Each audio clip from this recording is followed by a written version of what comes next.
મહેન્દ્રભાઈ એટલે કે પ્રમુખ બે જણા વેચાઈશું. મેં સંગઠનનું કામગીરી ચાલુ કરીશ. મહેન્દ્રભાઈ નાના મોટા લોકો આવે એમનું કામગીરી ચાલુ કરશે. 3 મહિનામાં અમને સંગઠન મને સંતુષ્ટિ થાય એટલું સંગઠન બનાવી લેવા દો. 12મા મહિનાથી આપણે જોઈએ છે તાલુકાની અંદર 5 રૂપિયા કયો લે છે.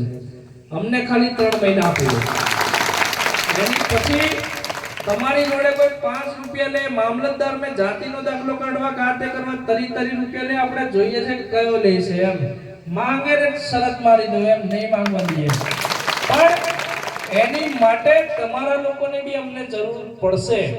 કેવી રીતે જરૂર પડશે? ધારો કે આ કાકાને દાખલો કઢાવવાનો થયો, તો કાકો જાતે ગયો અને એની જોડે 30 રૂપિયા લઈ લીધા, તો અમને એવું ના કહેવાય, અમારી પર આરોપ એવો ના લગાવાય કે ભાઈ તમકો પણ લે જ છે.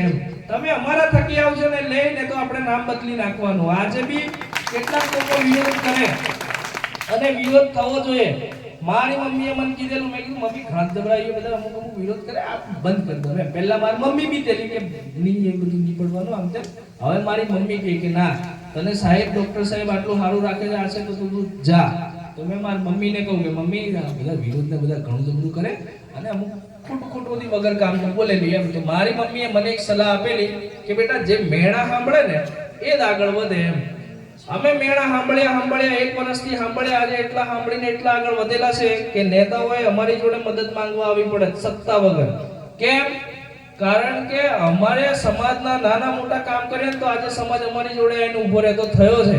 એમને ખબર છે કે આ લોકોનો વિરોધ કરું તો આખો સમાજ વિરોધમાં લઈ જવાની આ લોકોની તાકાત છે. સમાજ આખો વિરોધ કરે તો વોટ ચડે નહીં. વોટ ચડે નહીં એટલે અમારી જે ખુરશી છે ને ખુરશી ફેર જતી રહે એવું ખબર છે. પણ હજુ આ તો પેલું કે ને ગાડીનું સ્ટાર્ટર મારેલું ગયા વર્ષે ને હજુ પહેલા ગિયરમાં ગાડી ચાલે. આપણે 5મા ગિયરમાં લઈ જવાની છે. કયા? 5મા. એટલે 5મા ગિયરમાં લઈ જવા માટે આપણે બધાએ એક થવું પડશે.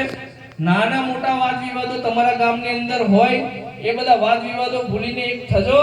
અને કોઈ કહે કે ભાઈ આદિવાસી સમાજ કેવો, તો કેવું છે ઘોઘંબા તાલુકા જેવો. એમ એ રીતે આપણે આપણા સમાજની એકતા કરવાની છે. વરસાદ ચાલુ થઈ ગયો, પાછું જવાનું ધનોડ એટલે એવું કહેવા માંડી છે તું ભેગો થતો ઉપડ એટલે અહીંયા મારા વાણીને વિરામ આલું ને નવો કષ્ટે મળીએ. રામ રામ.